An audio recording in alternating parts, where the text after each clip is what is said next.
Hi everyone! Today I'm sharing a morning spent with my sketchbook at one of my new favorite cafes in my new hometown of Sintra, Portugal.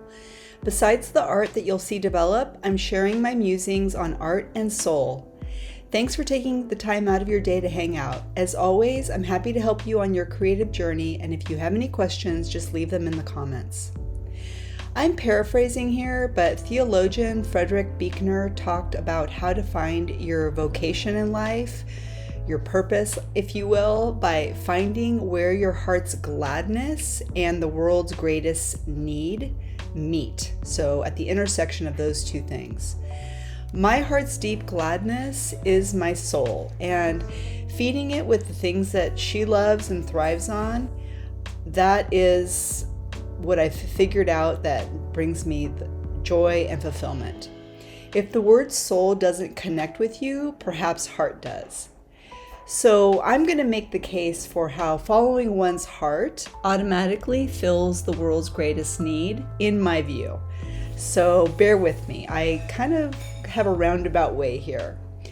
One of the things that my heart needs is creativity. And a form of expressing that creativity is by making art.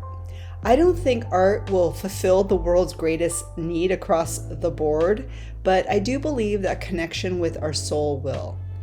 And since this is a channel about art, I'm going to focus on my soul's connection to this type of creativity and how it can be one of many doors to know your heart and your soul. I hope something here resonates for you. For me, making art has been like jumping down a rabbit hole of inspiration where there's been a ton of learning and growth. It's helped me move beyond doubt and fear most days. It's been a confidence builder for sure, and it helps me to trust myself. It's reacquainted me with the power of play and imagination that came naturally as a child, but it went away as I grew up. Making art has pushed me out of my comfort zones and has expanded my perception of beauty. And at times it's been a much needed escape when times have been rough. And it's at these times that it's been a valuable tool for healing. Sometimes getting the sketchbook out and putting color to paper when you don't feel like it, or you're wondering what's the point, or when you're stuck in doubt, that's the time when creativity can deliver its most powerful medicine. Not because a masterpiece is about to be created, but because you've just sent a message to your heart and your soul and your brain that your expression in the world matters, even if you're the only person in the world who's going to see it. You're sending a message to those lower energy vibes that your creativity matters more than your doubt, more than your fear, more than your blahs, or even your boredom. Making art is an act of self-love. It can seem selfish, like if you have kids, to take that time out for yourself, but seeing it from the perspective of self-love, of taking time to make art for your heart and your soul, is ultimately an act of love for everyone. Because you become a powerful example to your children and to your friends who may not allow themselves time to nurture their creativity. Or it may be even to a stranger who might see you at a cafe bravely drawing. It might be just what they need for them to get out of their own resistance to creating. Expressing creativity and sharing it with others then is a way to give your soul the opportunity to shine and be an example of what's possible. For sure, it's one of my soul's joys. It loves to shine.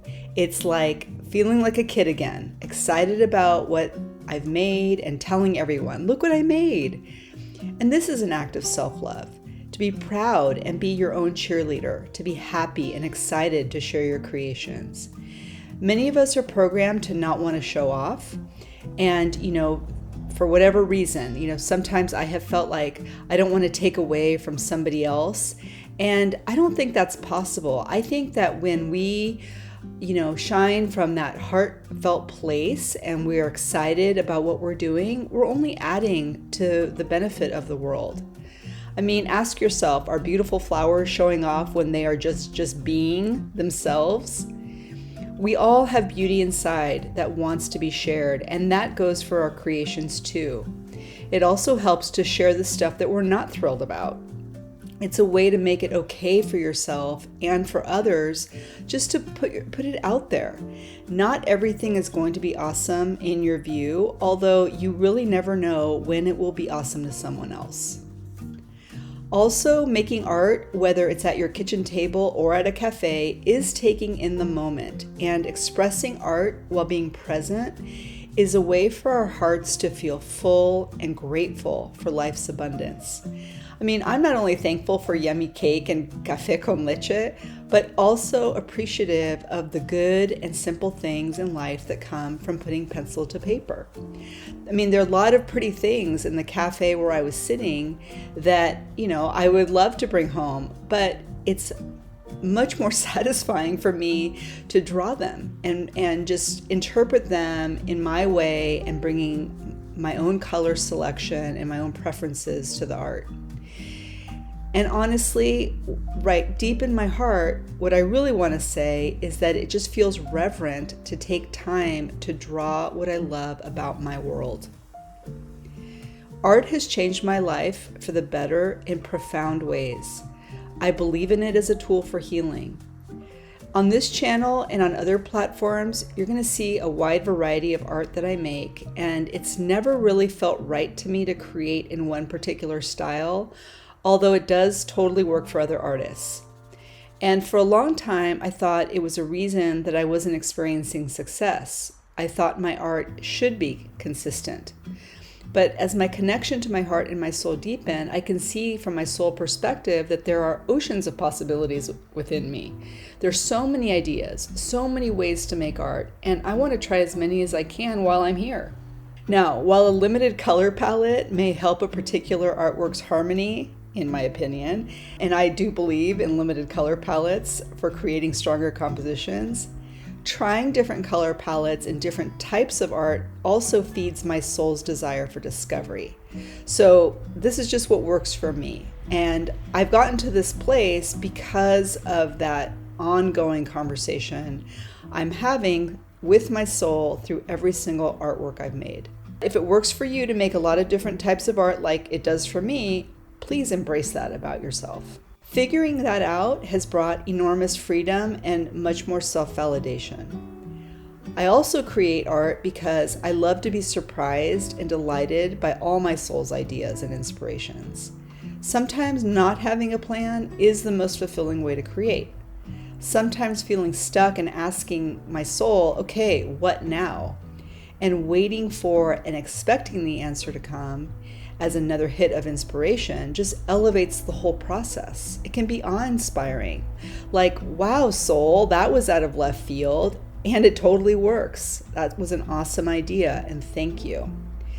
I really believe we have everything we need inside.